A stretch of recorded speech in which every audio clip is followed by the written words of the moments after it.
السلام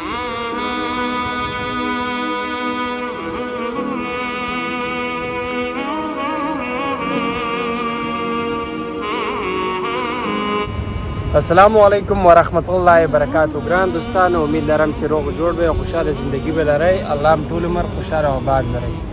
دوستانو، ډېره موده پس مې دا ویډیو جوړه کړه، څه مصروفیات راغلي وو نو ټایم نه میلاوېدو، خو چونکې مجبور شم چې دغه ویډیو مې جوړه کړله.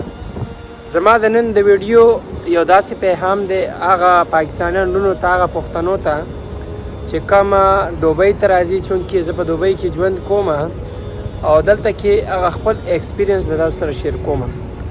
نو دغه ویډیو مجبوري زما دا وه چې خلکو سره ما ډېره زیاته رابطه ما سره رابطه وشوله او ما خلکو ته دغه ورکړلو، خو بیا مې وغوښتل چې آیا د هغه میسج تاسو ته په ویډیو کې درکړم.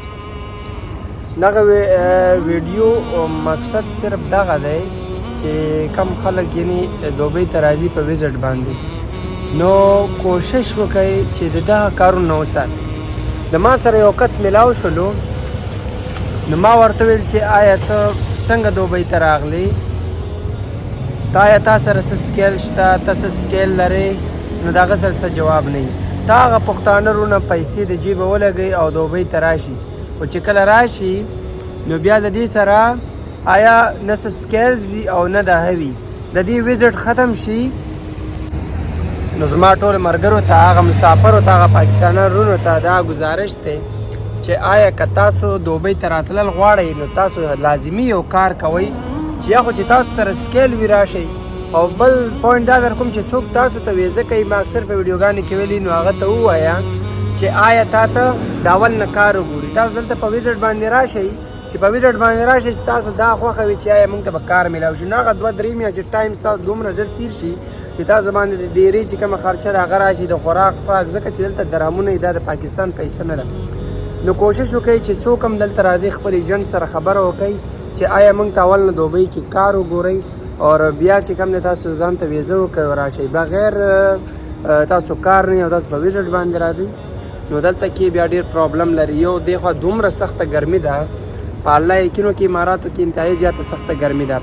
نو خفه شو چې دغه مسافر نه وګورو چې کوم په ویزټ باندې راشي او بیا یې کارونه نه وي او همداسې ګرځي. او ډېر ملګري داسې هم شته ما سره په کمپنۍ کې چې مطلب موږ ته کمپنۍ ته راغی چې کار راکړه، خو البته موږ سره به ویکنسیانې وي، کار به نه وي، هغه واپس لاړو.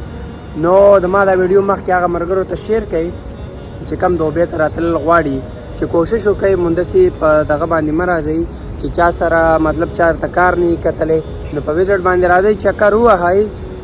ښه خبره ده، دوبۍ یو ډېر ښکلی ملک دی، راشئ سیل وکئ.